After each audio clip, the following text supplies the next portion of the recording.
योगी जी को जय श्री राम।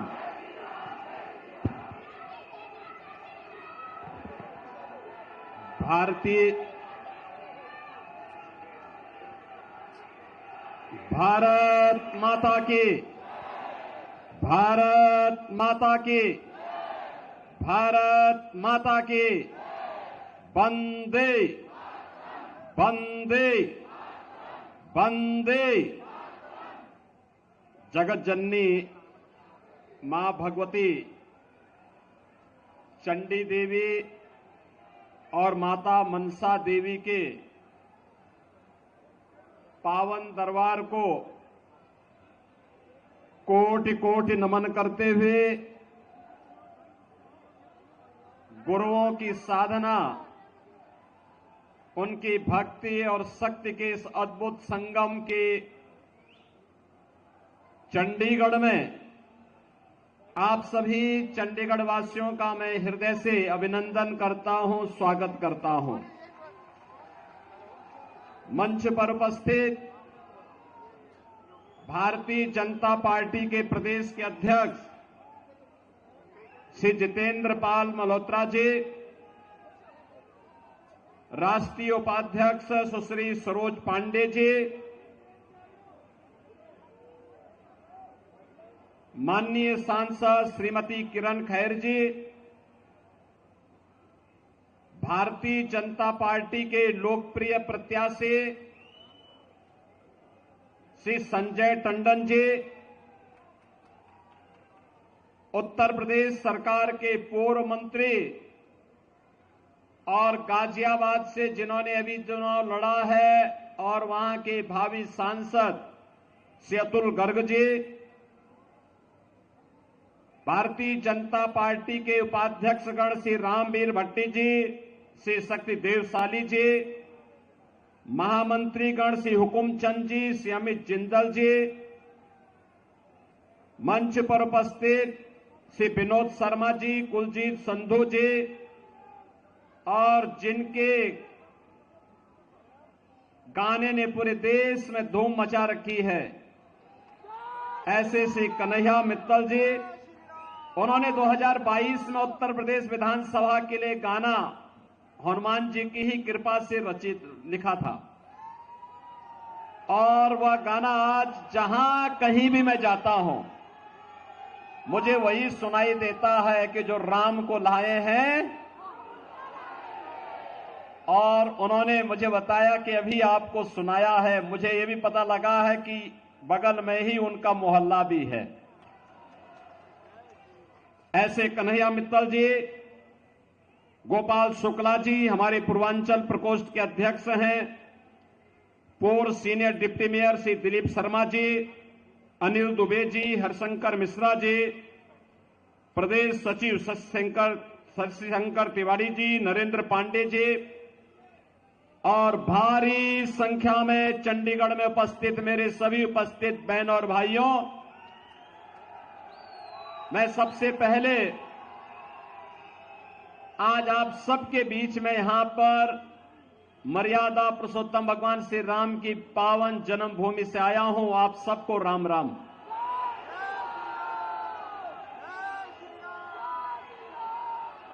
बहनों और भाइयों,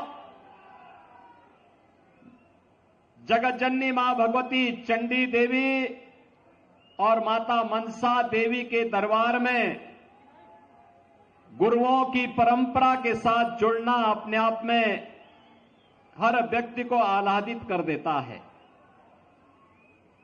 और मेरे लिए आप सबके बीच में आना, लोकसभा चुनाव की दृष्टि से आपके बीच में आना, और वह भी तब आज पंचम चरण का चुनाव चल रहा है।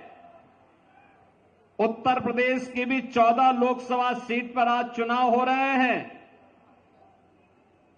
बहनों और भाइयों, पूरे देश के अंदर 4 चरण के चुनाव पहले ही संपन्न हो चुके हैं, लेकिन मैं निश्चिंत होकर के चंडीगढ़ में हूं, क्योंकि मुझे मालूम है कि जो भाव चंडीगढ़ का है जो भावना पूरे देश की है, उत्तर दक्षिण पूरब पश्चिम, वही तो उत्तर प्रदेश का भी है। पहली बार हो रहा है कि पहले अभी पांचवां चरण का है, 2 चरण इसके बाद भी है, लेकिन देश निश्चिंत है कि 4 जून को जब परिणाम आएगा तो जो जनता कहती है ना कि चाहे जितना जोर लगा लो, आएंगे तो मोदी ही और जीतेंगे तो हम लोग निश्चिंत हैं, क्योंकि परिणाम के बारे में जनता जनार्दन पहले से ही तय कर रखी है कि तीसरी बार, फिर एक बार, फिर एक बार और अब की बार 400 पार की बात करते हैं तो कांग्रेस को चक्कर आने लगता है, क्योंकि कांग्रेस स्वयं 400 सीट पर चुनाव नहीं लड़ी है। तो वह अगर 400 सीट पर चुनाव लड़ती तो वो भी कह सकती थी, लेकिन उसको उसके कारनामों के कारण देश की जनता जनार्दन ने इस लायक नहीं छोड़ा कि वो 400 सीटों पर भी चुनाव लड़ सके। और इसलिए बहनों और भाइयों, जब जनता जनार्दन से कांग्रेस के लोग पूछते हैं, आम आदमी पार्टी के लोग पूछते हैं कि 400 पार का मतलब क्या है, तो जनता जनार्दन उसका जवाब दे देती है, कहती है जो राम को लाए हैं हम उनको लाएंगे, क्योंकि जो राम का है वही राष्ट्र का है, जो राम का है वही हमारा है, बाकी किसी काम का नहीं है। और बहनों और भाइयों, अगर आपको देखना है, पूरा चुनाव अब इसके इर्द गिर्द ही घूम चुका है। पूरा चुनाव, लोकसभा के पूरे चुनाव को अगर आप देखेंगे, कांग्रेस के नेता तो पहले प्रभु राम को नकार चुके थे। पहले इन्होंने कहा था कि राम तो होए ही नहीं। इन लोगों ने पहले ही कहा था, और अभी चुनाव के दौरान भी इनके एक बुद्धिदाता कह रहे थे भारत के अंदर राम मंदिर का निर्माण नहीं होना चाहिए था। हमने कहा भाई आपने बुद्धि कांग्रेस को दी होती तो कम से कम वो इटली में ही राम का मंदिर बना देते। भारत के अंदर तो बनाने के लिए हमारा इंतजार था ही, मोदी जी का इंतजार था ही, लेकिन अगर पहले बताए होते तो कांग्रेस को कहते कि भाई इटली में ही बना लो। लेकिन बहनों और भाइयों, उनको याद आज आ रही है, क्योंकि भगवान जब किसी की बुद्धि फेरते हैं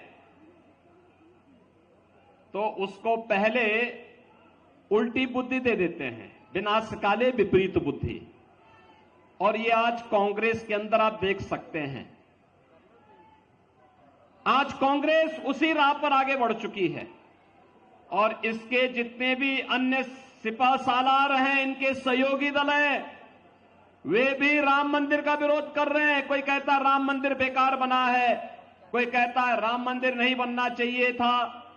बहनों और भाइयों, कांग्रेस हो या इनके अन्य सहयोगी दल, ये पहले दिन से राम मंदिर का विरोध कर रहे हैं और कहते थे, पहले न्यायालय को भी धमकाते थे कि अगर राम मंदिर का फैसला हुआ तो दंगे हो जाएंगे, राम मंदिर का फैसला हुआ तो खून की नदियां बह जाएंगी।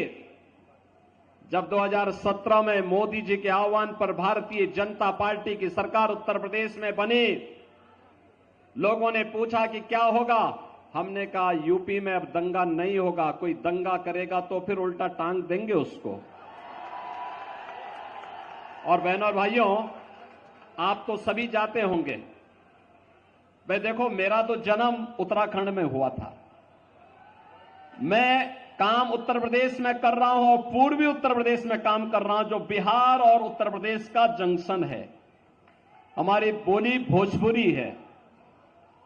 और उत्तर प्रदेश में आपने देखा होगा पिछले 7 वर्ष में कोई दंगा नहीं हुआ। और जिस दिन माननीय उच्चतम न्यायालय का फैसला आना था, लोगों ने कहा क्या होगा, लोग सशंकित थे। मैंने कहा भी देखो, एक तिनका नहीं हिलने वाला है, कोई एक तिनका नहीं हिला सकता है। आज का दिन इस ब्रह्मांड का सबसे शांत और सौहार्दपूर्ण दिन होगा। और बहनों और भाइयों, आपने देखा होगा उत्तर प्रदेश में दंगे समाप्त, और दंगे ही नहीं समाप्त हुए, अब तो उत्तर प्रदेश में सड़कों पर नमाज पढ़नी भी लोगों ने बंद कर दी है। अब तो उत्तर प्रदेश में मस्जिदों की मीनारों से माइक भी उतर गए हैं। वो कह रहे हैं भैया अब हम लोग भी शांति से रहना चाहते हैं। तो ये शांति और सौहार्द की भूमि आज उत्तर प्रदेश बनी है। और अब तो अयोध्या में रामलला विराजमान भी हो गए हैं। कौन ऐसा भारतीय होगा, बहनों और भाइयों, कौन ऐसा भारतीय होगा जो अपने आप को गौरव की अनुभूति न करता हो अयोध्या में रामलला के विराजमान होने के लिए। 500 वर्षों के बाद यह अवसर हमारे सामने आया है, और इसीलिए हर जन से एक ही स्वर उमड़ रहा है, और वह है कि जो राम को लाए हैं हम उनको, बहनों और भाइयों, हमारा भारतीय समाज कृतज्ञता ज्ञापित करना जानता है। और कृतज्ञता किस रूप में हम व्यक्त करते हैं, ये किसी से छुपा हुआ नहीं है। आपने देखा होगा, आप याद करिए बहनों और भाइयों, आप याद करिए, जब भी देश पर संकट आता है तो सबसे पहले देश छोड़ करके भागने वालों में राहुल गांधी का नाम आता है। कहीं भी कोई संकट आ जाए, यद्यपि ये देश को संकट देने वाले लोग ही हैं। इन्होंने समस्या दिया, इन्होंने आतंकवाद देश को दिया, इन्होंने नक्सलवाद देश को दिया, विरासत में इन्होंने भ्रष्टाचार देश को दिया, अराजकता देश को दी, और साथ साथ अव्यवस्था का जो आलम है। जब भी संकट आता है, वो मैं आपसे पूछना चाहता हूं, इस सदी का सबसे बड़ा संकट था कोरोना कालखंड। कोरोना के दौरान कहीं राहुल गांधी नजर आए थे क्या? चंडीगढ़ आए थे क्या? उत्तर प्रदेश में भी नहीं आए थे। उत्तर प्रदेश से वो सांसद थे उस समय, उत्तर प्रदेश में भी नहीं आए थे। और जब हम लोगों ने सभी सांसदों से बात करना प्रारंभ किया है, भाई हालचाल ने, भाजपा के सांसद, भाजपा के विधायक, भाजपा के कार्यकर्ता, मोदी जी ने तो सबको भाजपा के कार्यकर्ताओं से कहा था कि संगठन नहीं, सेवा ही संगठन है, सेवा का कार्य करना है। और बहनों और भाइयों, उस दौरान भारतीय जनता पार्टी के जनप्रतिनिधि, भारतीय जनता पार्टी के कार्यकर्ता जनता जनार्दन की सेवा में थे। मैं स्वयं मुख्यमंत्री के रूप में गांव-गांव जाता था, जनपद में जाता था। 1 करोड़ प्रवासी उत्तर प्रदेश में आए थे, जो बिहार जाने वाले थे, बंगाल जाने वाले थे, झारखंड, असम, उड़ीसा, मध्य प्रदेश, और फिर इधर से राजस्थान की ओर जाने वाले थे, उत्तराखंड जाने वाले थे। इन सब की व्यवस्था उत्तर प्रदेश में रह करके मैं कर रहा था। 14,000 बसेज मैंने लगवाई थी इसके लिए, उनको सुरक्षित उनके घरों तक पहुंचाने के लिए।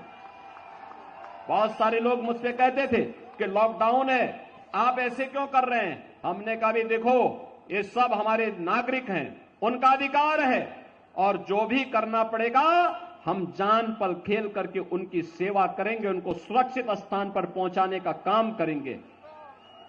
और मैं धन्यवाद देना चाहूंगा चंडीगढ़ यूनिट को, खासतौर पर संजय टंडन जी को और उनकी पूरी टीम को। चंडीगढ़ में इन्होंने जिस प्रकार का अद्भुत कार्य किया था सेवा का, बहनों और भाइयों, वह अन्यत्र देखने को नहीं मिलता। बेहतरीन कार्य किया था। लगातार कई महीनों तक चंडीगढ़ भाजपा की यूनिट कोरोना कालखंड में हर जरूरतमंद को फ्री में लंगर करवाने का, भोजन करवाने का काम कर रही थी, उनकी सेवा के लिए समर्पित भाव के साथ काम कर रही थी।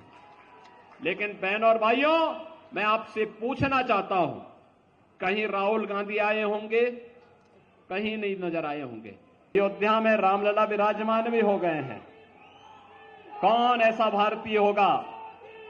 बहन और भाइयों, कौन ऐसा भारतीय होगा जो अपने आप को गौरव की अनुभूति न करता हो अयोध्या में रामलला के विराजमान होने के लिए? 500 वर्षों के बाद यह अवसर हमारे सामने आया है और इसीलिए हर जन से एक ही स्वर उमड़ रहा है और वह है कि जो राम को लाए हैं हम उनको, बहन और भाइयों, हमारा भारतीय समाज कृतज्ञता ज्ञापित करना जानता है और कृतज्ञता किस रूप में हम व्यक्त करते हैं ये किसी से छुपा हुआ नहीं है। आपने देखा होगा, आप याद करिए बहन और भाइयों, आप याद करिए, जब भी देश पर संकट आता है तो सबसे पहले देश छोड़ करके भागने वालों में राहुल गांधी का नाम आता है। कहीं भी कोई संकट आ जाए, यद्यपि ये देश को संकट देने वाले लोग ही हैं। इन्होंने समस्या दिया, इन्होंने आतंकवाद देश को दिया, इन्होंने नक्सलवाद देश को दिया, विरासत में इन्होंने भ्रष्टाचार देश को दिया, अराजकता देश को दी और साथ साथ अव्यवस्था का जो आलम है। जब भी संकट आता है, वो मैं आपसे पूछना चाहता हूं, इस सदी का सबसे बड़ा संकट था कोरोना कालखंड। कोरोना के दौरान कहीं राहुल गांधी नजर आए थे क्या?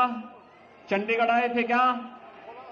उत्तर प्रदेश में भी नहीं आए थे। उत्तर प्रदेश से वो सांसद थे उस समय, उत्तर प्रदेश में भी नहीं आए थे। और जब हम लोगों ने सभी सांसदों से बात करना प्रारंभ किया है, भाई हालचाल लें, भाजपा के सांसद, भाजपा के विधायक, भाजपा के कार्यकर्ता, मोदी जी ने तो सबको भाजपा के कार्यकर्ताओं से कहा था कि संगठन नहीं, सेवा ही संगठन है, सेवा का कार्य करना है। और बहनों और भाइयों, उस दौरान भारतीय जनता पार्टी के जनप्रतिनिधि, भारतीय जनता पार्टी के कार्यकर्ता जनता जनार्दन की सेवा में थे। मैं स्वयं मुख्यमंत्री के रूप में गांव-गांव जाता था, जनपद में जाता था। 1 करोड़ प्रवासी उत्तर प्रदेश में आए थे, जो बिहार जाने वाले थे, बंगाल जाने वाले थे, झारखंड, असम, उड़ीसा, मध्य प्रदेश और फिर इधर से राजस्थान की ओर जाने वाले थे, उत्तराखंड जाने वाले थे। इन सब की व्यवस्था उत्तर प्रदेश में रह करके मैं कर रहा था। 14,000 बसेज मैंने लगवाई थी इसके लिए, उनको सुरक्षित उनके घरों तक पहुंचाने के लिए।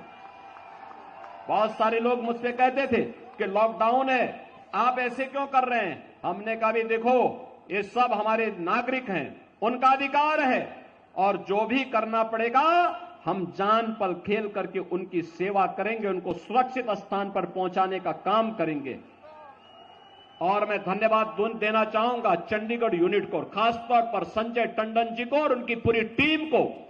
चंडीगढ़ में इन्होंने जिस प्रकार का अद्भुत कार्य किया था सेवा का, बहनों और भाइयों, वह अन्यत्र देखने को नहीं मिलता। बेहतरीन कार्य किया था। लगातार कई महीनों तक चंडीगढ़ भाजपा की यूनिट कोरोना कालखंड में हर जरूरतमंद को फ्री में लंगर करवाने का, भोजन करवाने का काम कर रही थी, उनकी सेवा के लिए समर्पित भाव के साथ काम कर रही थी। लेकिन बहनों और भाइयों, मैं आपसे पूछना चाहता हूं, कहीं राहुल गांधी आए होंगे? कहीं नहीं नजर आए होंगे। कहीं मनीष तिवारी नजर आए होंगे? कहीं नहीं नजर आए होंगे। क्योंकि ये तो सब उड़न खटोला है जी, आ जाएंगे फिर चुनाव लड़के फिर गायब हो जाएंगे, फिर कोई अता पता नहीं होगा। और इसलिए बहनों और भाइयों, जो आपके संकट में आपके साथ नहीं हो सकता, जो आपके सुख दुख में आपके साथ नहीं खड़ा हो सकता, जो आपकी आस्था का सम्मान नहीं कर सकता, जो आपकी विरासत को सम्मान नहीं दे सकता है, जो आपके विकास के बारे में जिसके पास कोई विजन न हो और जो गरीबों के कल्याण का मार्ग प्रशस्त नहीं कर सकता है, उस व्यक्ति को जनप्रतिनिधि के रूप में चुन करके हम लोग स्वयं भी पाप के भागीदार कतई न बने, क्योंकि आपके द्वारा चुना गया वोट की ताकत, जो ताकत है आपके पास, ये ताकत आपको पाप का भी और पुण्य का भी भागीदार बनाता है। अच्छा जनप्रतिनिधि चुनते हैं तो पुण्य हमें प्राप्त होता है, लेकिन अगर गलत चुनते हैं तो उसके पाप में हम भी भागीदार हो जाते हैं। आपने देखा होगा आज भारत यशस्वी बन रहा है, भारत के अंदर खुशहाली है, भारत का दुनिया के अंदर सम्मान बढ़ रहा है, भारत की सुरक्षा पुख्ता है, आतंकवाद और नक्सलवाद और अराजकता की समस्या का समाधान हुआ है तो इसलिए हुआ है क्योंकि आपने मोदी जी को चुना था, मोदी जी को प्रधानमंत्री के रूप में चुना था। बहन और भाइयों, मोदी जी ने 10 वर्ष में देश की तस्वीर और तकदीर को बदल करके रख दिया है। आज कोई भी भारत पर गौरव की अनुभूति करता है, दुनिया में कोई संकट आता है, मोदी जी संकट मोचक के रूप में माने जाते हैं। उस समस्या का समाधान मोदी जी के पास है। भारत के अंदर इन समस्याओं का समाधान होता है। और अब तो मैं ये भी देखता हूं, पहले जब आतंकी विस्फोट होते थे, जगह जगह विस्फोट होते थे, निर्दोष भारतीय मारे जाते थे, कभी मुंबई का विस्फोट, कभी दिल्ली का विस्फोट, कभी राम जन्मभूमि पर आतंकी हमला, कभी काशी में संकट मोचन पर आतंकी हमला, कभी भोपाल का विस्फोट, कभी बेंगलोर का विस्फोट।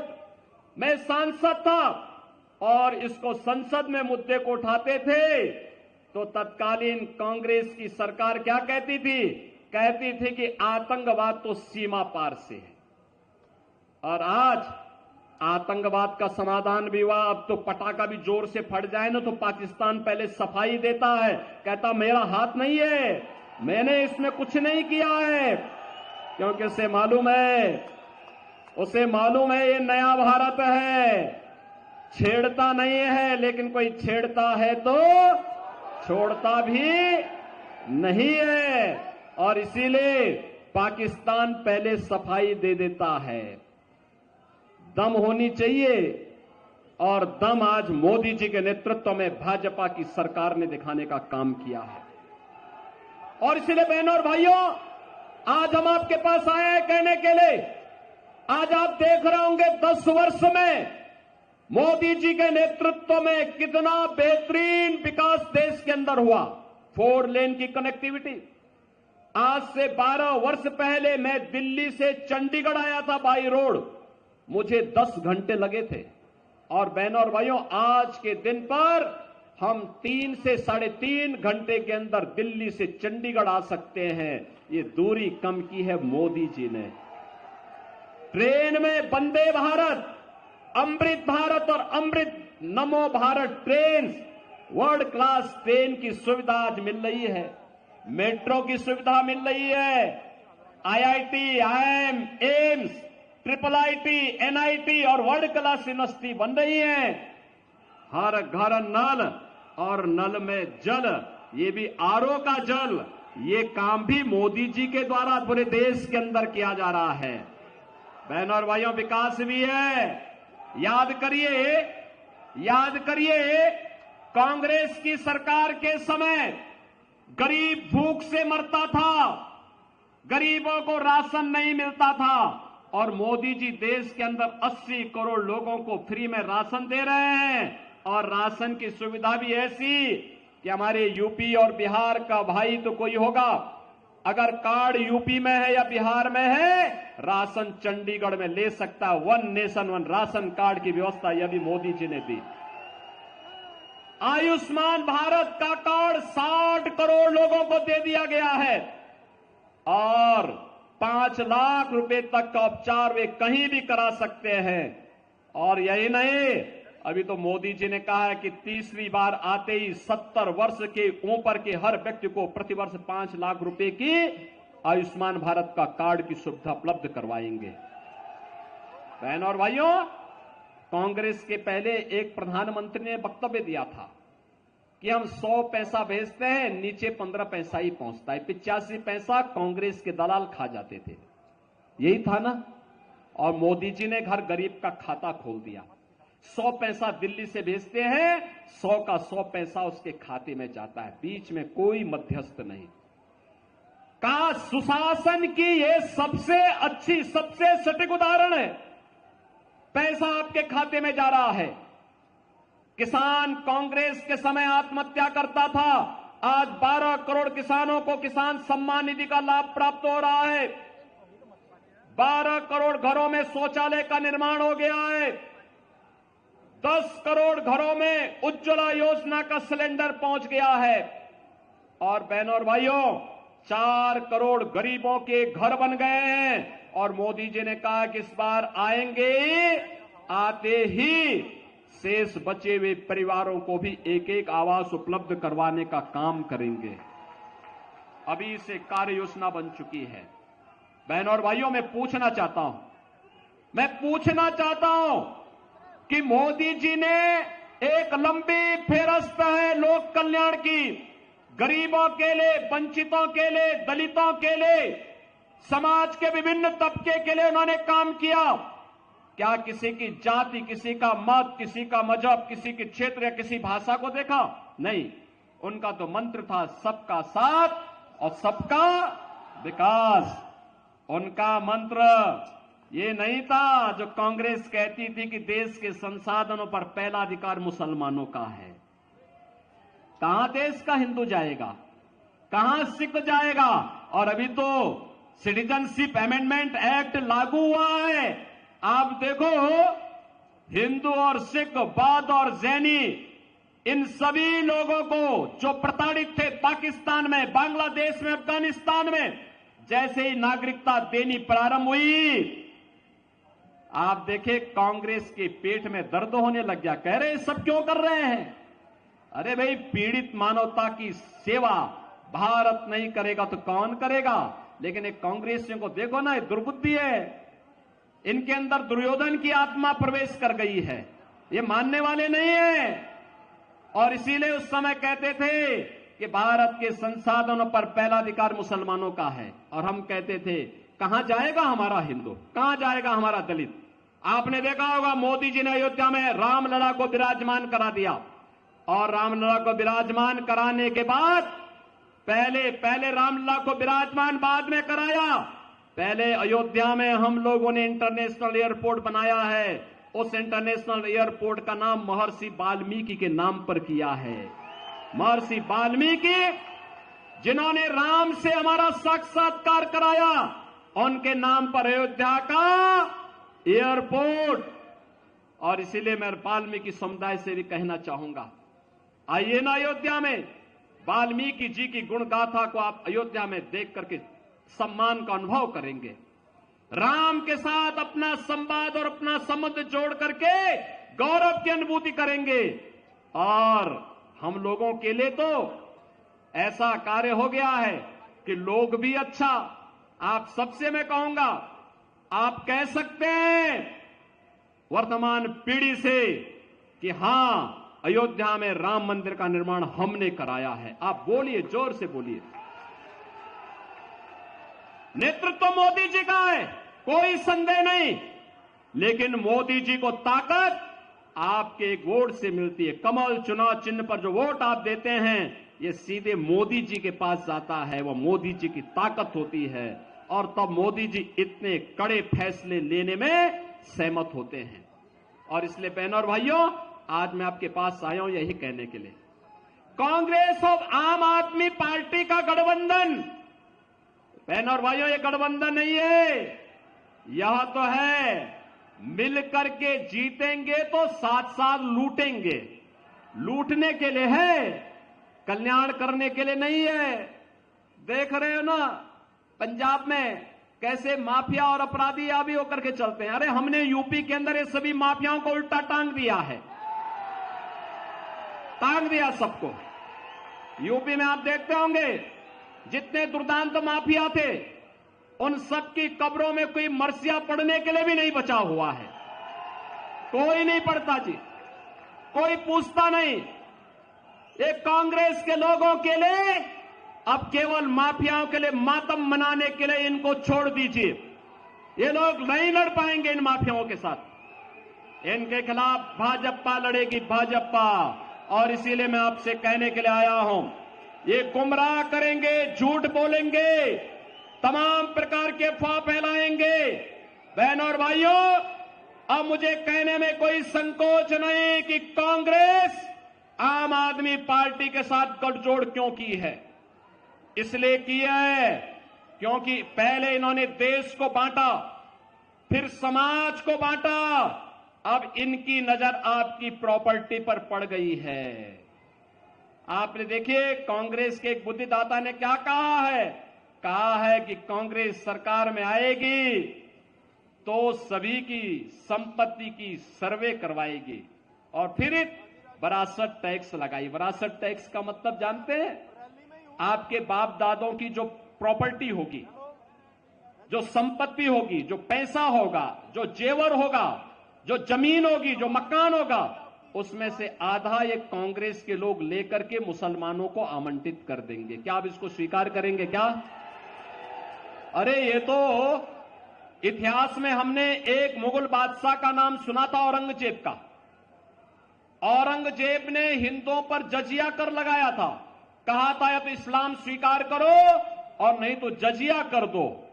बहनों और भाइयों, औरंगजेब कोई मुसलमान भी, सभ्य मुसलमान भी अपने पुत्र का नाम औरंगजेब नहीं रखता, क्योंकि औरंगजेब ने सबसे पहले अपने भाई की हत्या की सत्ता के लिए और फिर अपने बाप को ही जेल के अंदर डाल करके पानी की एक बूंद के लिए तरसाया था, एक बूंद के लिए तरसाया था और अपने सत्ता पे कब्जा कर लिया था।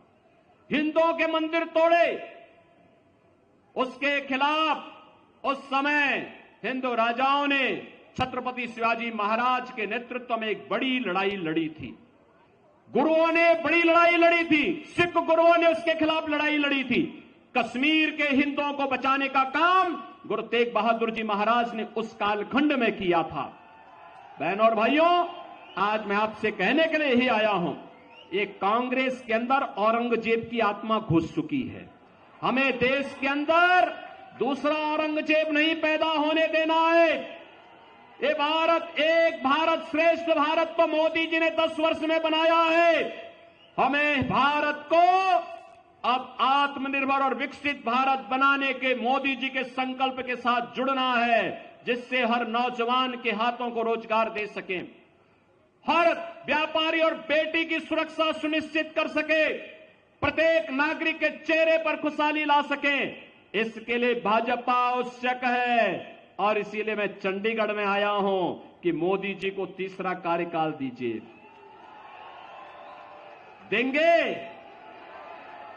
देंगे आप लोग? बहनों और भाइयों, 1 जून को आपका चुनाव है। 1 जून को है ना? 1 जून को है और इसीलिए मैं आया हूं। आपके पास समय, आज 20 मई है, आपके पास 10 दिन का समय है प्रचार के लिए। इन 10 दिनों में आप सभी चंडीगढ़ वासियों के घर में और खासतौर पर यूपी, बिहार, उत्तराखंड और वाल्मीकि समुदाय के साथ में जाकर के बोलिए कि महर्षि वाल्मीकि को सम्मान है। जो राम को ही नहीं मानता, वाल्मीकि को कैसे मानेगा कांग्रेस के लोग? कहां मानेंगे? और महर्षि वाल्मीकि हमारे लिए पूज्य हैं, क्योंकि और इसीलिए मोदी जी ने मुझे कहा कि रामलला का विराजमान होने के पहले महर्षि वाल्मीकि का पूजन होना है। हमने कहा एयरपोर्ट का नामकरण का प्रस्ताव मैं भेज रहा हूं, इंटरनेशनल एयरपोर्ट महर्षि वाल्मीकि के नाम पर पहला इंटरनेशनल एयरपोर्ट हमने यूपी में बनाया है, और भी अयोध्या का एयरपोर्ट। इसलिए उनके पास भी जाइए और उन सबसे कहिए हमें भारत को नया भारत बनाना है, आत्मनिर्भर और विकसित भारत बनाना है। इसके लिए मोदी जी आवश्यक हैं। और बहनों और भाइयों, एक एक व्यक्ति, एक एक जितने भी लोग यहां पे आए हैं, मैं आप सबसे अपील करूंगा, आप सभी भाजपा के कमल चुनाव चिन्ह पे वोट देंगे। सभी लोग, जहां तक मेरी आवाज जा रही है तो दोनों हाथ लाके मुझे बताओ। पहले यहां से संजय टंडन जी को जिता के भेजेंगे, लेकिन इसके लिए 2 काम करने होंगे आपको। पहला काम, 10 दिन का चुनाव बाकी है, प्रतिदिन हर मतदाता, जितने लोग यहां पे आए हैं, हर मतदाता तय करे कि मैं 5 घर कमल चुनाव चिन्ह के लिए 5 घर में जनसंपर्क करूंगा। करेंगे? 10 दिन का मतलब 50 घर में कर लेंगे। और चुनाव के दिन उन्हें मतदान केंद्र में ले जाना है, फिर मतदान कराना है। करेंगे? अरे देखो, मोदी जी ने पूरा जीवन देश के लिए दिया है। आप 10 दिन का समय देश की खातिर दे देंगे एक अच्छी सरकार बनाने में, तो देश की आवाज के साथ आप भी जुड़ जाएंगे। और जो कन्हैया मित्तल कहते हैं कि जो राम को लाए हैं, हम उनको, जो राम को लाए हैं, सहमत है ना? सभी लोग सहमत हैं? सभी लोग सहमत हैं?